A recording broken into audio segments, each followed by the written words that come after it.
Broadcasting the boisterous part of the fastest game in the world. Strap on your lids and lace them up, Rook. You're listening to the BarnChirpers Hockey Podcast. Take a lap. Clap it up, boys. We got new music, eh? Clap it up. It started later. I don't know what happened there. Okay, that's fine too. Well, obviously I'm wearing my Golden Knights sweater. Yes, sir.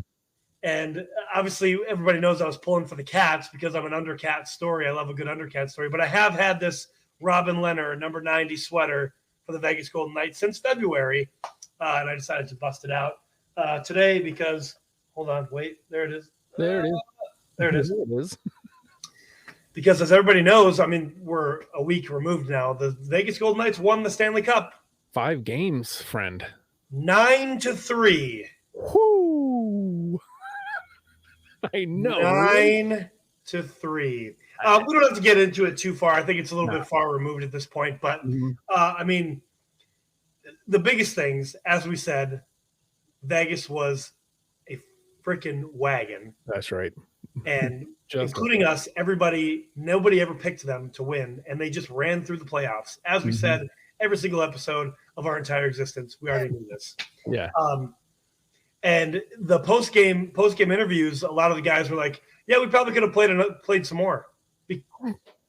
Because they didn't really have any injuries. And so, I mean, everything, again, as we talked about, you need all those little things to happen to win a Stanley Cup. Right. Depth, puck luck, a hot goaltender, guys getting hot at the right time, and limited to no injuries, and they did it. Yeah. 6 losses, Joe. 6 total losses. That's it. The entirety of the playoffs. Yeah. They went 5 games, 6 games, 6 games, 5 games. Yeah. And, this was said a lot throughout this year.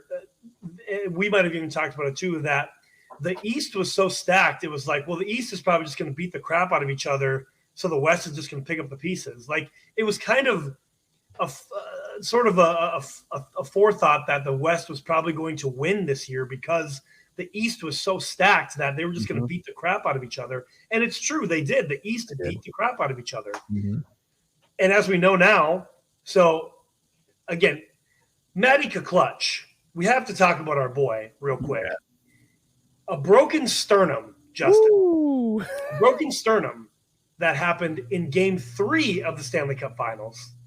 He came back in that game, and he came and played the whole game, Game 4, and scored the winning goal with a broken sternum. A broken sternum, Joe. Jesus. He had to have his brother and guys help him get out of bed, get dressed, tie his skates. The man is one tough SOB. Yeah. Like, props to you, to our boy, Matty Clutch. And this is a whole other conversation for other professional athletes, LeBron James, for playing because you love the game. Yeah. And not for the money. But that's a whole other conversation. But we found out that, so obviously Matty Tkachuk didn't play Game 5, the deciding game. Honestly, it was, if he wasn't suiting up, it was over. Like, the game was literally over before it started, honestly, 100%. They just didn't have it. They didn't have it. They used all the magic, getting there. And, this is 0-2 now for Florida, and both times they've gone to the Cup, they've just gotten absolutely housed. At least they won one game this time.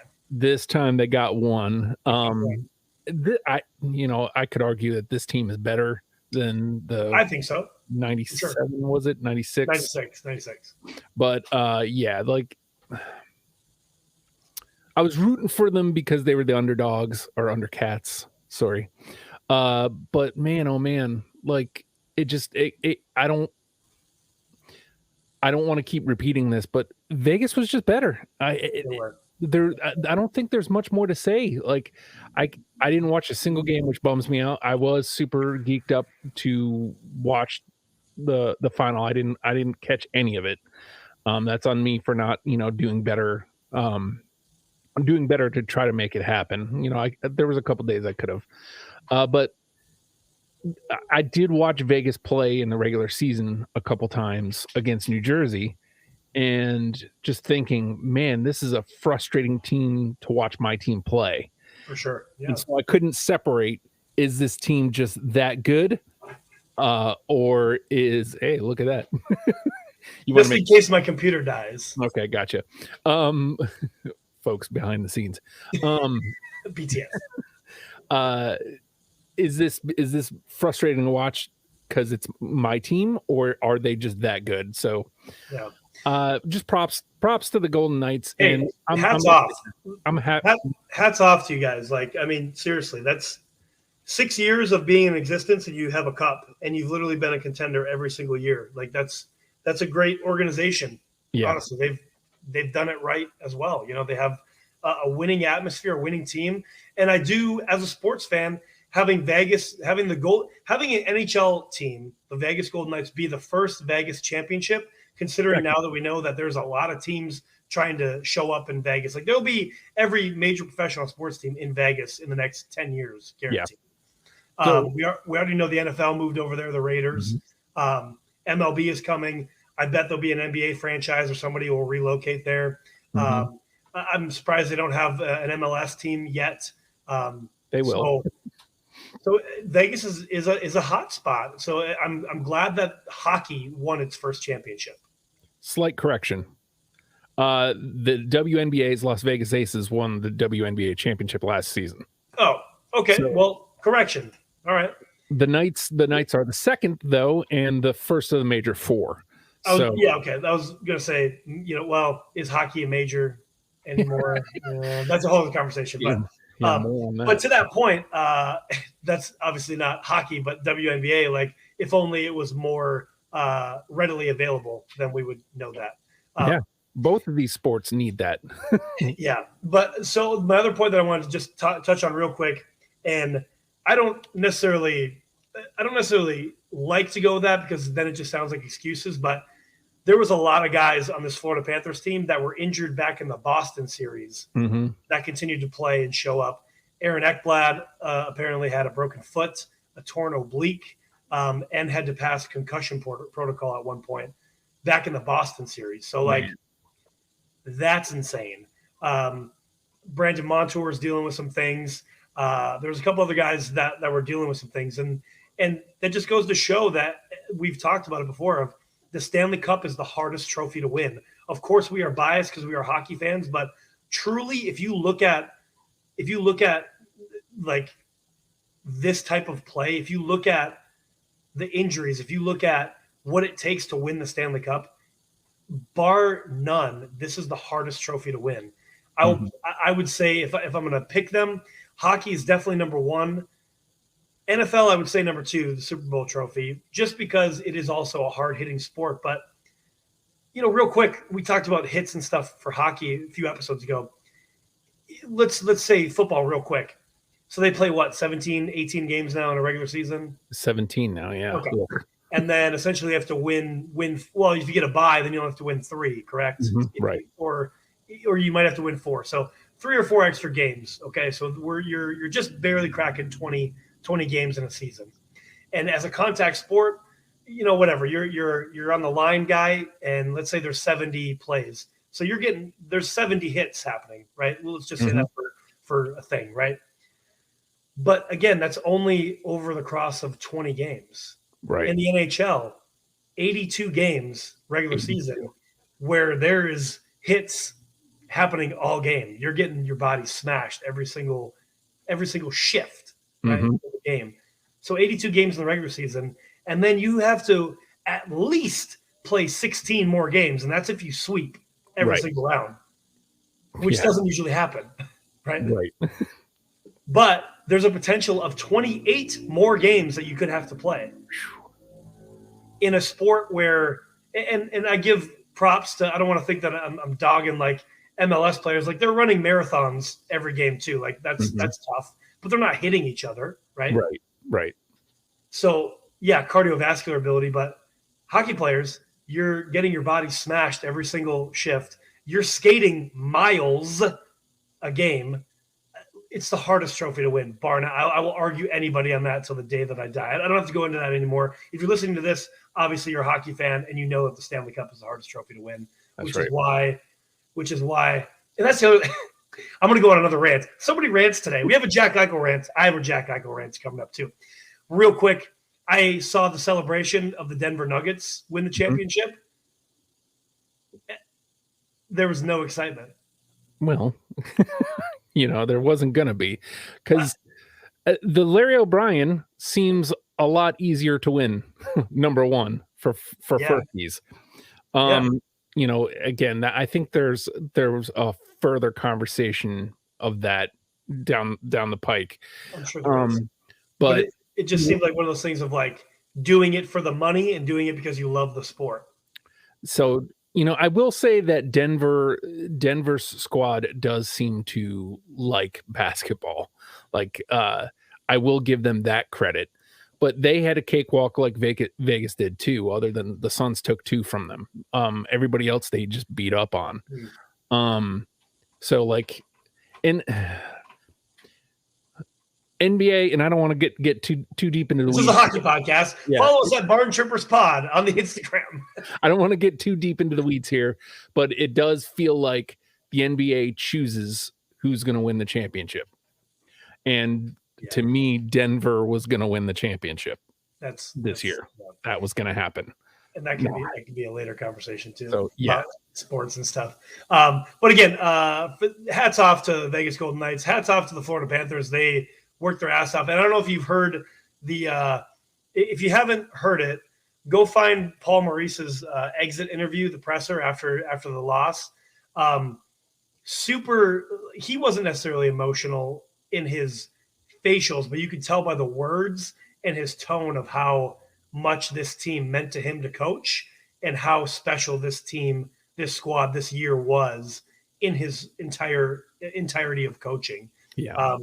Just talking about, the guys laying it all out there and all that stuff. Go check it out. It's a wonderful interview. And again, I do think the Cats will be around for the next couple of years. They have a lot of the guys sticking around. So I'd love to see them come back next year and what they can do. Again, if you can stay healthy in the playoffs, that's literally who wins the cup. So, but again, hats off to the Vegas Golden Knights on their 2023 Stanley Cup victory. Clap it up, boys. Clap it up, boys. Well done. So with that said, I guess I might as well go on my Jack Eichel rant. Yeah. So here's the beautiful thing about this is you've only said that you have a Jack Eichel rant. I have no idea if this is a positive Jack Eichel rant or if this is a negative. I mean, the word rant connotates negative. So what's stewing over there, Joe? What about Jack Eichel? It's a positive rant. It's very positive. Yeah, it's very positive. When I said rant, it's more so I thought about this after they won the cup or whatever. And obviously he ended up with 26 or 28 points in the playoffs, in his first playoffs. And we talked about it on this show before about being hyped about. He talked about this for years and years and years. Give me a shot and I'll show you what I can do. And he did. He showed up. And again, I will say this again as a hockey fan, I love that. And I love that he was able to show what he can do. He is an amazing player, honestly. He has so much skill. And even in these playoffs, when he wasn't going to be the guy to score, he was always a part of being on the score sheet, dishing a pass, making a play. Even defensively, as a very gifted offensive player, he was very good defensively as well, which, you don't usually get that two-way type of superstar, right? Or it takes years, like an Alex Ovechkin, to turn into a two-way type player where he actually, and I wouldn't necessarily even call Ovi a two-way player, but in that 2018 run, and since then he's changed his game to be a little more offensive and to be able to make plays as well. But so going back to Jack Eichel.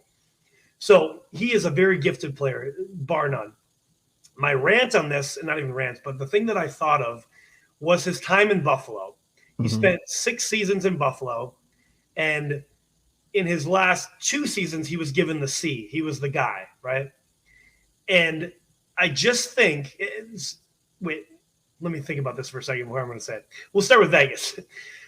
In the event when Mark Stone is no longer the captain, I hope that they don't give Jack Eichel the C.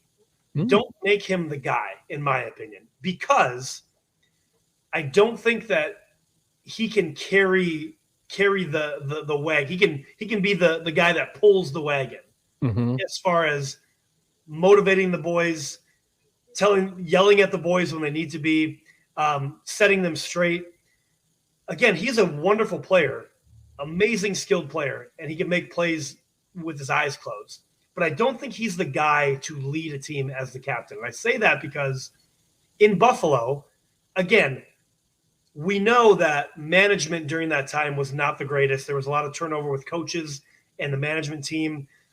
So that definitely would weigh on an entire team, right? And even in Buffalo, when he was there, he didn't necessarily have a whole lot of pieces like Vegas does and did.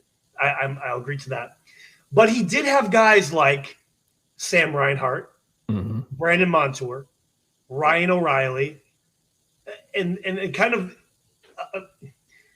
even though we don't really love Evander Kane, but he had Evander Kane who was also putting up a lot of points. Yeah. He had guys and pieces on that squad where when he was the guy, if he truly was the guy, I feel like there should have been a little bit more forward progress. But there wasn't. There was always regression on teams. Again, is that a Jack Eichel thing? Not totally 100%. That's a front office thing too. Coaching atmosphere, all those things. There's a lot of things that play into that.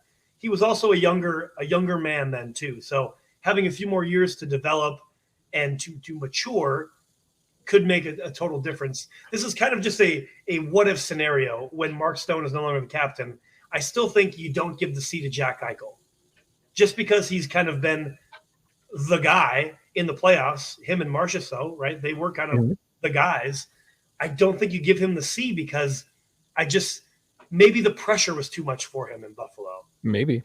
I don't necessarily know if that rant really went anywhere other than I just hope that they don't ever give Jack Eichel the C, or at least not right now. Maybe in a few years when he matures more, maybe then he can be that guy to pull the wagon. But I feel like right now, let him be Jack Eichel. Let him be an amazing playmaker and let him score goals. Let him score. I got to score, baby. Yeah. Don't put the pressure on him of carrying the wagon of being that C, that captain. Just kind of my thoughts. Because, again, looking at those Buffalo squads, he had some guys. He had some guys to play with, and it just seems that he didn't really lead them. At least on paper, it didn't seem that way. And obviously on the standings didn't end up that way either because was not very good during his time. So, I don't know. And then also with that same thought, guys left and won championships, i.e. Ryan O'Reilly left and literally won a championship that same year with the Blues. Yeah. Well, and, to kind of further your point along, like, if he had it in him, and again, this could be something that he could mature into, but if he had it in him already, you look at a guy like the cap in New Jersey. I'm sorry, I always bring it back to my squad, but Nico's young. He sure is a young dude, and he got the C like in his second or third season. Like it didn't take long for him to get the C, and people line up behind him and are ready to go through walls for him already. And you see the progression of the squad. If Eichel was that dude, then people would have lined up behind him and in Buffalo, and he would, we know what happened with the injury and everything, but of course. And that's a whole other story. Again, I'm not taking anything away from the man's play. He's an amazing player again for the 100th time. I think we can definitely stamp this. In his time in Buffalo, being made the captain after Ryan O'Reilly left was not the right fit because he wasn't ready for it. Wasn't ready. Yeah. And potentially now he could be ready for it. Now he's got a Stanley Cup ring, a championship under his belt. He's been through the ringer. So he could potentially be ready now. So I'm not necessarily taking back my previous comments of 3 minutes ago. I am just saying, think about it. I feel like there's other opportunities to make more veteran guys the captain before you just give it to Jack. Right. There's plenty other dudes there that could and like you said, Mark Stone's still there. So like, Mark Stone's still there. So that's just a random thing that I thought of like, I feel like that's kind of the move, right? He's this bright shining star. Mm-hmm. Give him the C, but yeah, I don't know. Hopefully they don't. Wait till like if he's still a Vegas Golden Knight in 5 more years, then put the C on him. Yeah. Give him some time with the squad, I think. And at some point he should prove that he's like there, like he's a Knight and not necessarily here. I got to switch you. Not necessarily. Hey, here I am. Here you are. Not necessarily, he's not going to go anywhere, I guess. Yeah. So like prove that you're a Knight, and then we'll go from there. I agree. I don't want to spend too much time on this topic, but this came in. I saw this on the wire. I don't have any firm proof on this, so I want it to kind of be like a touch and go before we get into the rest of the stuff. Sure. Apparently, the NHL announced that, and the headline reads, "There will be no Pride sweaters next year." It's a bummer because hockey is for everyone. And again, we'll more on this in a second. Reading more into it, it seems that they won't do any of the specialty sweaters. It softens it a little bit, but still, like for the headline to be no Pride sweaters after everything we've gone through this year, come on, man. Hockey's supposed to be for everyone, and you're actively turning off people that could be coming into the sport. Yeah, I mean, I feel like I don't know if it's a be able to touch and go type of thing. I feel like we have to dive into this a little bit deeper because I do have some takes on this.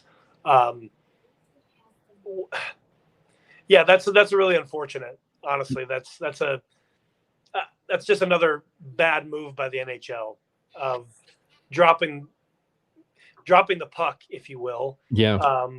And really making it exclusive when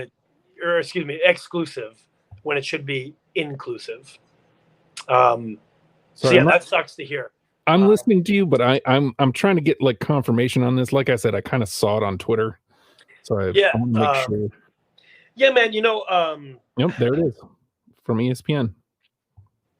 I mean, I guess I can sort of understand in the sense of because there was the handfuls of players that didn't participate in the warm-ups and didn't wear them, and that also brought backfire.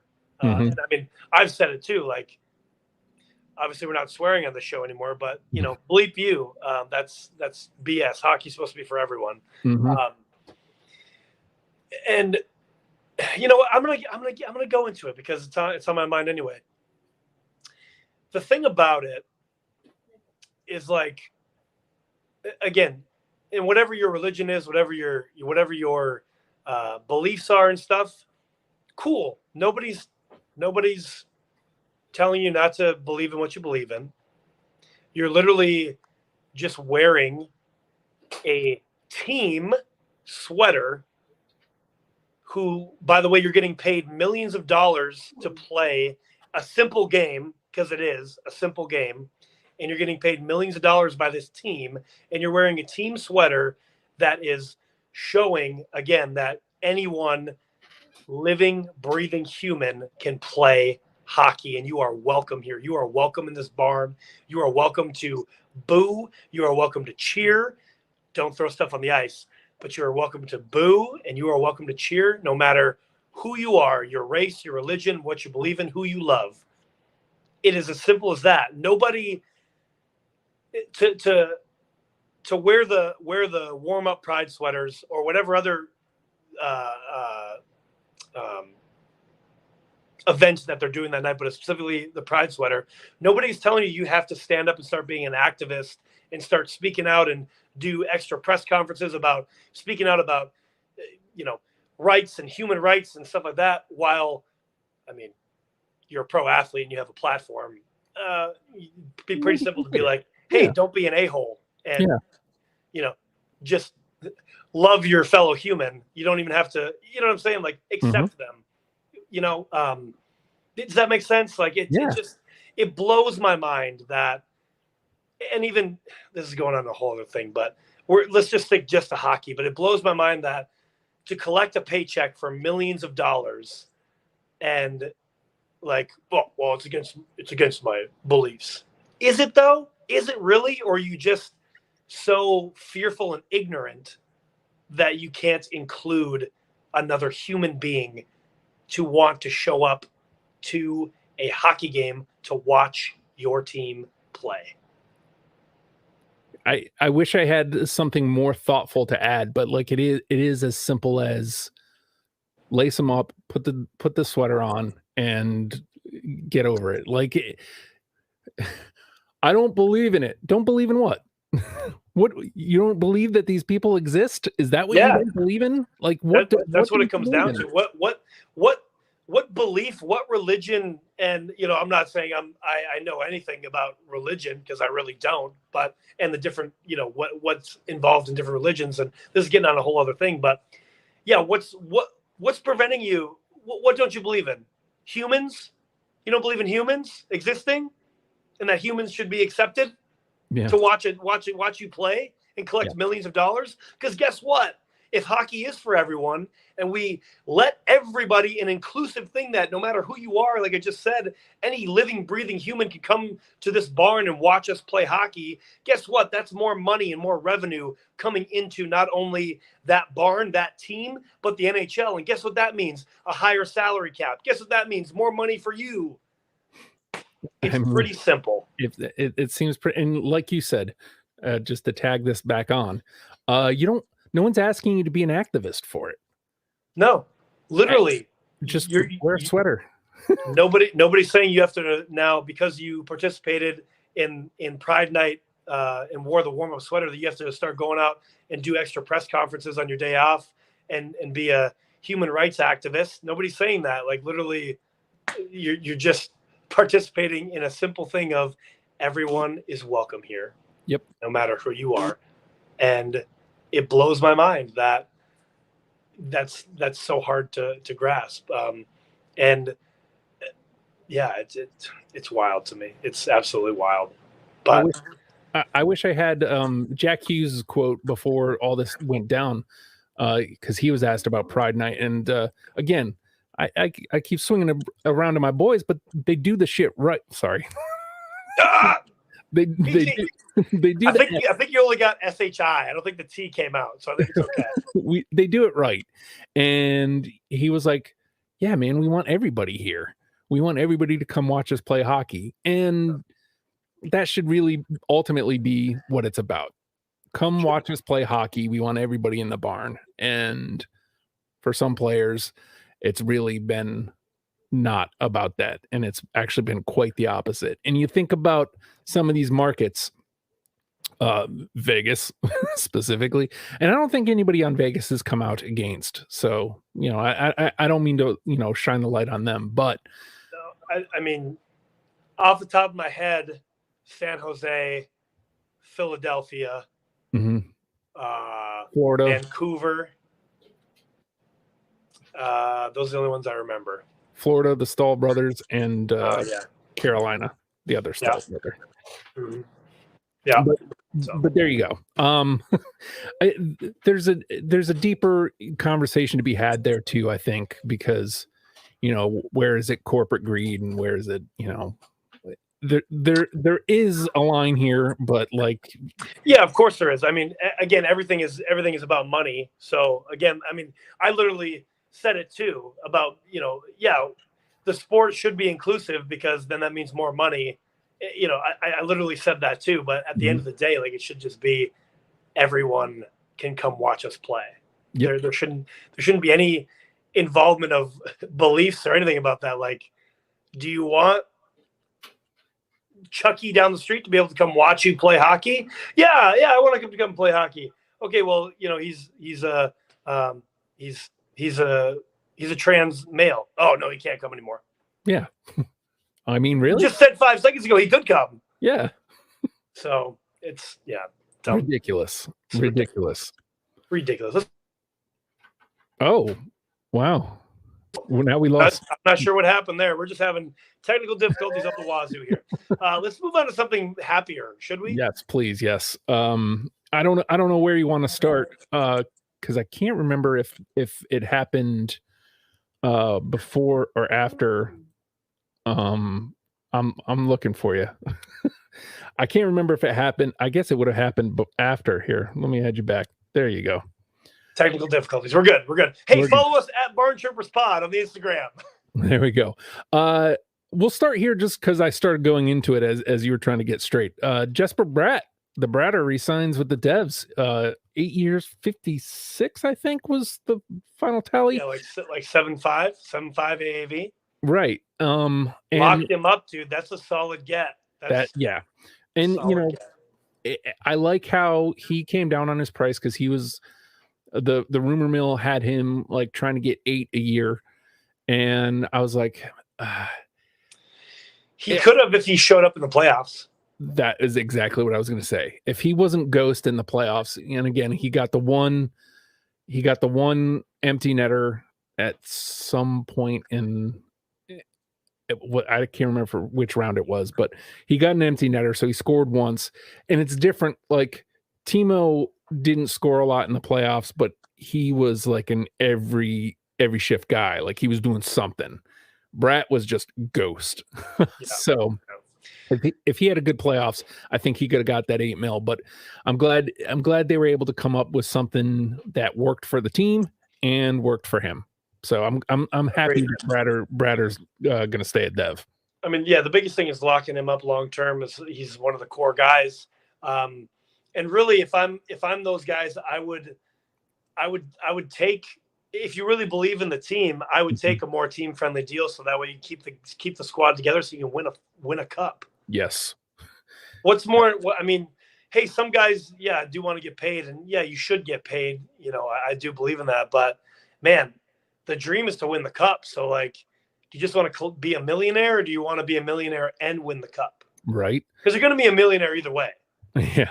But do you want to win the cup? It's like we said last week with Sivo. It's like he's a guy who deserves the bag. Like he put in his time here. He put in his time with Jersey, and they were a really bad team. I wish he would have taken the team friendly deal and stayed. But like. With our young core, some of the guys that are probably going to get retained, there might not have been place for him anyway.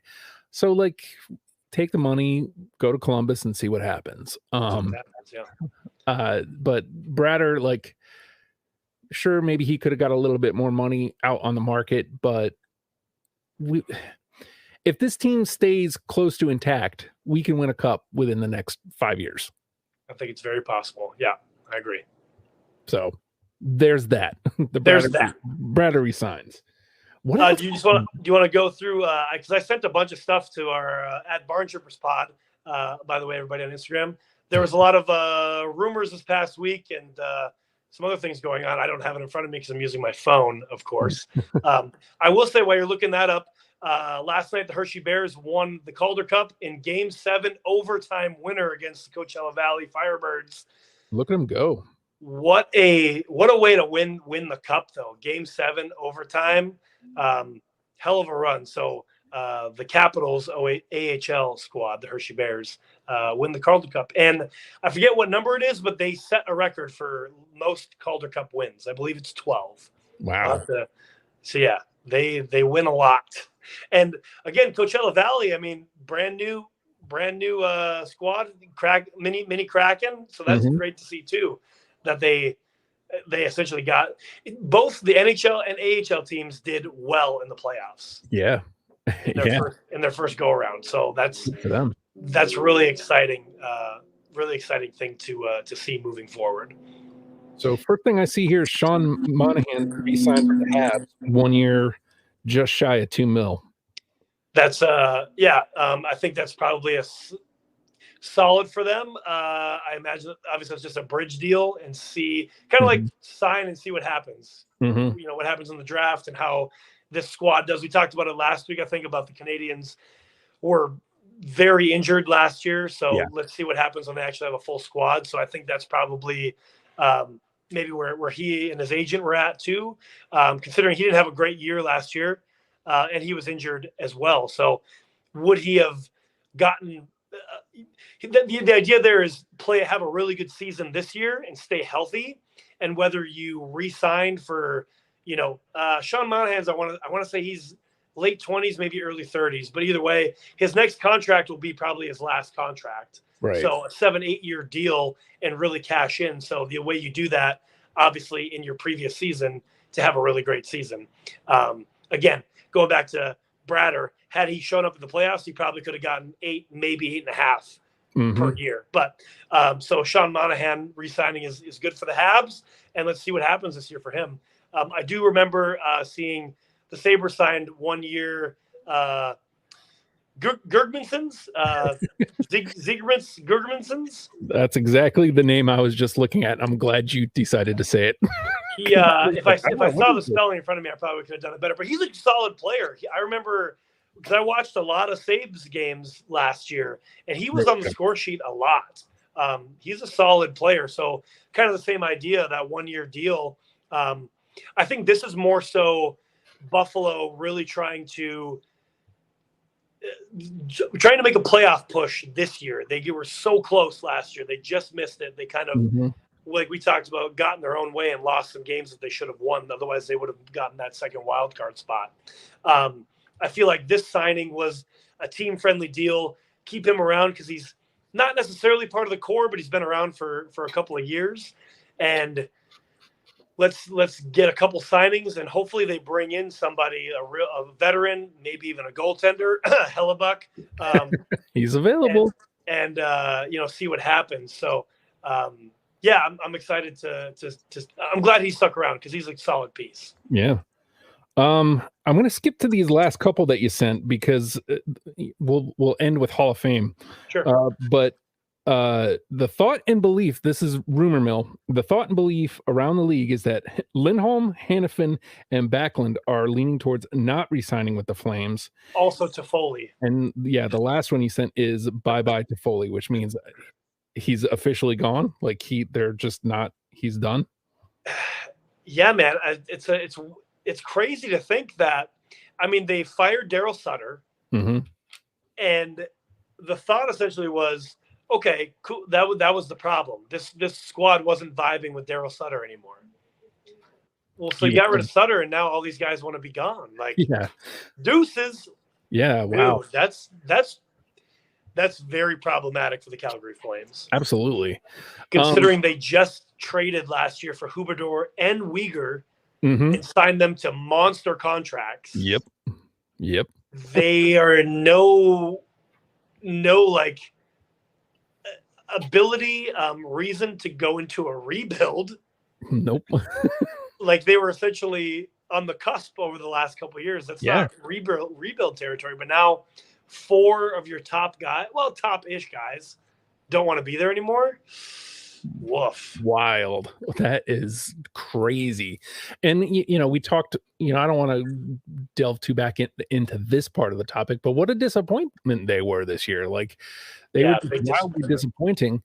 And then Markstrom has like an off year. Like I don't know, like if that's just he couldn't keep up the pace from the season before, or he just came to earth, or if that's the team, like you mentioned, Weegar came over. Like that blue line is solid. I don't know what happened in Calgary. What I saw in the case of Huberdeau going from 100 and whatever points that he had, and then the worst drop off ever in history to like 50 points this past year. The thought or whatever that I had heard was because Sutter wouldn't let him play his game. Like he wasn't letting Huberdeau play how Huberdeau normally plays. So with Sutter out now, you would think that Huberdeau would be back. Let's get after it. But now if he doesn't have those pieces to play with, that could be trouble, man. But yeah, like you said, they've just been like, what happened? Yeah. What happened? I picked them to win the cup last year. Yeah, man. In preseason, and they didn't even make the playoffs. Like they weren't even close. Right. Like they just And you had a couple moments in there where I remember thinking, because Lindholm was on my fantasy team, which I feel like we at some point need to dive into on this show. Now that the playoffs are over, we got to talk fantasy pucks. You could ever get Corey on the show. I know, but I had Lindholm. He was on my team, and he's kind of been my guy the last couple seasons. And like there was moments where I'm like, yeah, Lindholm's looking good, and then stretches of nothing. Yeah. Just nothing. It's just being in Calgary, man. Whatever it was going on there. Just so we're going to see in a few weeks what it shapes out in Calgary, because the draft is coming up too in a couple weeks. So yeah, dude, it stinks though, because I do like to see Calgary do well. That's one of the Canadian teams that I really like. So I mean, it may be simple, but those sweaters are elite level. I love the Calgary Flames sweaters, and I want one really bad. And if Lindholm leaves, he was like the guy that I was going to get. Yeah. So if he leaves, then it's like, well, who do I get? Yeah, and I would have done like a Toffoli one too. I like Tyler Toffoli, and if he's gone, like, okay, well, because essentially, like, I don't think I've mentioned this, but I'm going to have a sweater of every NHL team. So the guys that I really like. So obviously my collection is very light still right now. I have this Leonard one from the Vegas Golden Knights, and I have my Ovi one. That's the only ones that I have. So, yeah. So I mean, it's kind of one of those. Well, I guess I'll wait for another guy to show up. It would have been Johnny Hockey, but yeah, he's gone. Now he's a Blue Jacket. So yes, I and I totally forgot about Kadri signed in Calgary as well. So again, like, they're not in rebuild territory. No, man. They have just paid out and going to be paying these guys a lot of money. They were actively trying to make the next step this season. They were supposed to at least make the cup. I would have thought. Because I could be wrong, but I feel like, did they extend Dylan Dubé? Maybe they didn't. Maybe I'm making that up. I can't remember the contract stuff from last year. Yeah. Speaking of the Flames, Mike Vernon, class of 2023 Hockey Hall of Fame. Well earned. He earned it. Yeah. Yeah. I mean, that's how long has he been eligible? I don't even know. Good question. It doesn't list it here. But I mean, Calgary, Detroit Red Wings, San Jose Sharks too, I believe. That they went through a lot of goalies. They went through a lot of goalies, but I feel like he was around in the what's his name? It'll come to me. Doesn't matter. Team of but yeah, I mean, congrats. Like, I think there was 3 goalies that were inducted this year. Lundqvist, Barrasso. I mean, Hank. Yeah, Hank's a no-brainer. Yeah, obviously. You hate to give Rags credit, but credit where credit's due. What a goaltender. And I mean, one team his entire career. Yeah, man, which that's rare. It doesn't happen anymore. Even Yager played on like everybody. Yeah, exactly. Speaking of somebody who played on a couple teams, Pierre Turgeon gets in. Old Blues. Yeah, man. Yeah, I mean, deserving. I don't really remember his stats, but that's the time growing up that I was a Blues fan. I remember watching him all the time. So, let's see, Carolyn Ouellet. I don't know who that is. Coach Ken Hitchcock and GM Pierre Lacroix. Okay, yeah, solid class. Solid class. Yeah. I didn't send this over, but I just saw in 2024 who would make it in. And like the first one was like Datsuk and then Kovalchuk, and I forget the other 2 that are eligible next year. I'm like, well, obviously Datsuk is getting in. Oh, like, God. That's a no-brainer. Kovalchuk, yuck. I mean, yeah, Kobe. What a player, but look. He did so good for the Devs, though, Justin. Stop it. Stop he did it. great for the Caps, too. So, like, you know. I mean, he showed up when he went to Atlanta. Like, something to watch there. Yeah. I think he's one of their leading scorers. Yeah. All time in their however many years, 7 years, 8 years. I want to touch on this, too, even though this wasn't, like, part of the rundown. But you sent this. on this day, and this would have been 4 days ago, 31 years ago, the Philadelphia Flyers receive Eric Lindros. Yeah. That's a big get for them. Like he's a major player in Flyers history. Yeah. What did they give up?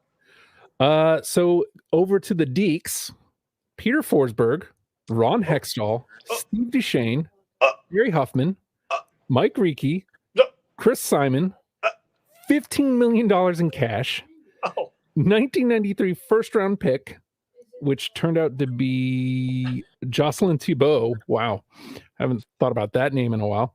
And then a 1994 first-round pick as well, which was Nolan Baumgartner. What a haul, Joe. And how did that turn out for Philadelphia? I wish Corey was here so I could chirp him live. So I'll say this: they got a great player. They got a great player. Hey, Eric Lindros is one of the top 20 all-time best players. Mm-hmm. But at exactly 0 chips. No chips. 0. And not only that, now of course we know that the Nordiques turned into the Colorado Avalanche, but 3 years later, Peter Forsberg won a Stanley Cup. Yep. So who won that trade?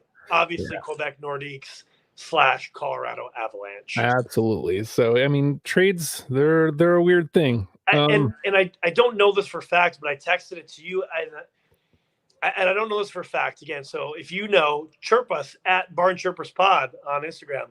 I believe like Forsberg going over. I don't think they thought he was going to be that great of a player. Right. I feel like they looked at him as more just a depth guy. I don't think they had the foresight that he was going to be such an impact player that he turned out to be. Yeah. And I could be making that up. Chirp us at BarnChirpers Pod if I'm making it up. But I mean, to give all of that away, that's why I feel like I'm remembering that. But again, I could be making it up. But that's a lot to give away for one guy. Yeah. And even if you don't view Forsberg as like that level player, you have to view him as some sort of level player, like to be included in this. Like, I mean, even to give up Hextall as well, paired in that plus $15 million. Like, just crazy. What the heck? I don't understand that. They got hosed. Philadelphia got hosed in that. And they probably thought, we are going to win cups for the next 4 or 5 years. We're going to be a dynasty. Insert at this point, Corey cursing at Scott Stevens. Naturally. That would be somewhere around here. Naturally, of course. Yeah, naturally. That's really why he's not on here, because we can't let him. He's got to figure out his swearing. That's why he's not really on. That's really why he's not on the pod. Real quick, I know we're almost running to an hour here. We got that question last week, and because I had time to look at it, I already have my take. But the question essentially is, and this revolves around like Phil Kessel and Johnny Quick winning their 3rd Stanley Cup now. Okay. And the question, and I'm kind of running it back because I'm not looking at it in front of me, but the question is, do you feel that the NHL should restrict or whatever, like essentially, if a guy doesn't play in the actual playoffs for a team, should they actually get their name on the Stanley Cup? So, and before you answer, okay, Phil Kessel played all year for the Vegas Golden Knights regular season. He has the Iron Man streak. And then he only played 4 games in the Winnipeg series. Or he played the Winnipeg series, then he didn't play anymore. Wow. So he played 5 games in the playoffs and then literally was healthy scratch the rest of the playoffs. And now he's a Stanley Cup champion, 3-time Stanley Cup champion. Johnny Quick played 3 games in the regular season for the Vegas Golden Knights and then played 0 games in the playoffs. And now he is a 3-time Stanley Cup champion. So it begs the question, should guys like that get their name on the cup when they didn't really contribute to winning the Stanley Cup? I want to hear your take. So in these two guys specifically instances, I don't think so. And I'll say it's because they've won cups before. So their name is already on the cup. And, Jonathan Quick specifically, I didn't contribute too much at all to this season. Like, he was a late season, he was a deadline acquisition. He didn't appear in very many games before the playoffs and appeared in exactly 0. And I feel like he was 1 and 2 in the 3 games that he appeared and had like a 7 GAA. Right. So, Kessel, maybe you could make the case for, because of, he showed up all regular season. He was a contributor. He got him into the playoffs. He may not have contributed to actually winning the cup, but I don't know.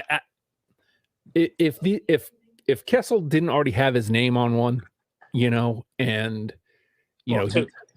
well, yeah, you know what I mean? Like, if his name wasn't on a cup and this was his first cup, I say, yeah, absolutely.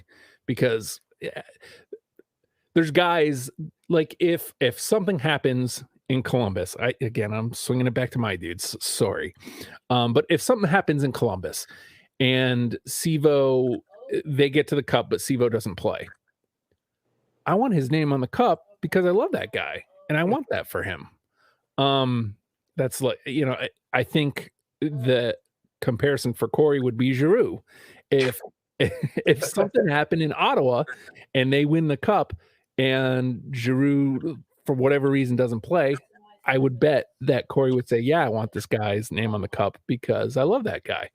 But man, it sure does feel like there should be like at least a amount of games played or something that goes into this. Yeah, and so I mean, I'm gonna Tarantino this. At the end of the day, like, as we talked about in the beginning of the show, it is the hardest trophy to win, and you need guys to step up because injuries happen. So I understand why, yeah, but Phil Kessel was there. If somebody got injured, he would have stepped in, right? Mm-hmm. Johnny Quick maybe would have stepped in if Aiden Hill got hurt.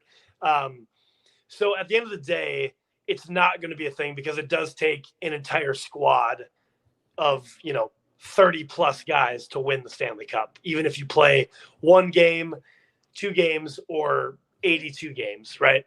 So it does take a full team to win that cup. So yeah, their names should go on the cup. And even if we're not talking about Phil or Johnny Quick, any of the other guys' names that are on the cup that maybe only played 1 or 2 games in the whole entire season, including playoffs, their names still belong in the cup because they're part of the team.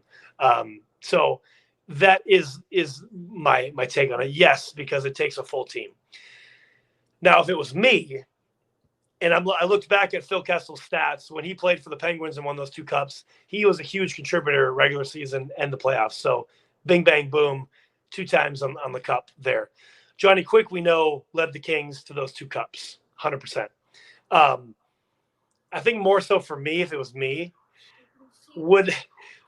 especially if I'm Johnny Quick, if I'm on my Instagram profile and it says 2-time Stanley Cup champion, would I change that now to 3-time Stanley Cup champion? Or if it was me, I'd be like, I didn't really do shit. I didn't really do crap to win that cup. You know what I mean? Like, it's more of a ego pride thing. Like, did I really win the cup? I just happened to get traded to the right team.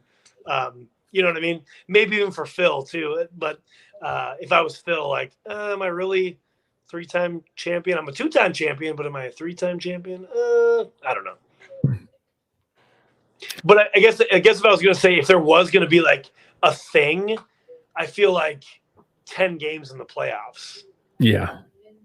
You know what I mean? Yeah. If it was going to be a thing, but it'll never happen. And I don't actually think it should, but I guess I kind of just look at it more of like, if you use the eyes emoji when you're texting, I'd just be like, Stanley Cup champion, huh?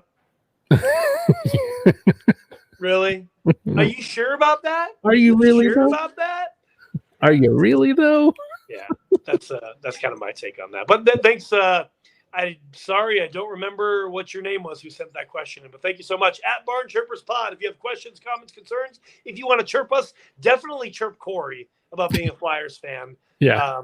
Because he loves that stuff. Yes. Before we get out of here, I want to talk about that tier thing that the Daily Faceoff posted. Oh, yes. About the fandom. Mm-hmm. Wait, the biggest thing for me, and if you haven't seen this, we could probably repost it. I think I said it on the Instagram, BarnChirpers Pod. But the Daily Faceoff put out a tier level, tier 1, 2, 3, and 4 about hockey clubs like fandom or whatever. And I don't remember everything about it, but I put on there, this is the worst take ever. Mm-hmm. And literally it has well over 200 likes by other people that read that comment that I put on there right now. Because literally is like, tell me you've never been to any of these barns to see a game without telling me you've never been to any of these barns and seeing a game. They have the Mustard Cats in tier 4. Yep. Buddy, we were there on a Saturday afternoon matinee, and that place was packed out for a Predators versus crappy Panthers game. Yep. And that was days before they sold everybody. Exactly. The team was going nowhere. So they were in no playoff position. They weren't even sniffing at that point. And the place was packed. So if you, as a journalist, Daily Faceoff, yes, I'm chirping you. That is a terrible take. You know who's Boston? Like Boston wasn't even in tier 1. Nope. Second tier. Clearly, they've never met anybody that is from Boston, because anybody that I've ever met from the Northeast is a Bruins fan. So, it's just whoever put it together is just so misinformed and clearly has never been to any of these barns, because it is a terrible take. Absolutely terrible. So just, I'm going to quickly run down the tiers just in case anybody, I'm going to share it I just shared it to our story. I'm going to share it to our feed. But just a quick rundown for anybody who's here and anybody who's listening. We love your thoughts on this. Tier 1, Edmonton, Toronto, Montreal, Calgary, and Vancouver. I'll say this. I love that it's all the Canadian teams. That's the only thing I'll give that. We do know that like there is more press and pressure when you play for any Canadian team. 100%. Yep. Tier 2, Minnesota, Winnipeg, Seattle, Ottawa, the Rangers, Boston, and Detroit. Okay. Tier 3, Dallas, Tampa, Pittsburgh, Colorado, Los Angeles, New Jersey, Washington, and Buffalo. Tier 4, Philly, the Isles, Chicago, St. Louis. This one blew my mind. Vegas, Nashville, and Carolina. And Tier 5 is the only one that they were pretty close. Columbus, Arizona, Florida, wrong. San Jose, and Anaheim. Woof. Yeah. And that. So in a future episode in July, we will have the show where I talk about my barn journey this year for everybody listening. So that is upcoming, and I can speak on Florida, Tampa, Nashville, Washington, Carolina. So that'll be a fun episode to talk about. But yeah, like these, you're telling me the Vegas fan base is in tier 5? What? Okay. That's ridiculous. They've been good their entire existence. Ridiculous. And Tampa being in tier 4 is also ridiculous. They had a sellout streak for like 4 years straight. They've been good for like the better part of a decade. Like, what are you on? So, but that's, I feel like it was just a thing to put together. And only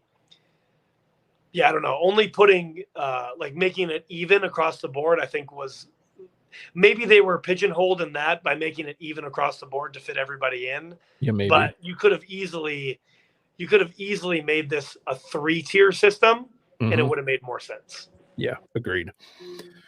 So let's hear your thoughts on that. And you can, like I said, we'll put it up on the BarnChirpers page as well, so you can comment on that if you like, if you don't want to leave a comment. And last thing before we go out the door, man, we made it to an hour again. Last thing we'll say before we go out the door, shout out to our homies, the Norfolk Admirals. Yeah.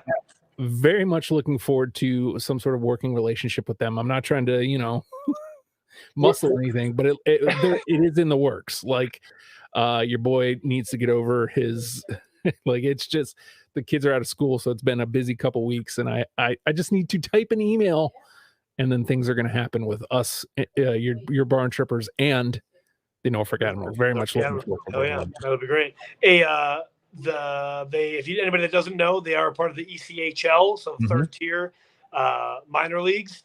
They are the farm system now of the Carolina Hurricanes. So that's kind of fun to see, because that's pretty close to home for us anyway.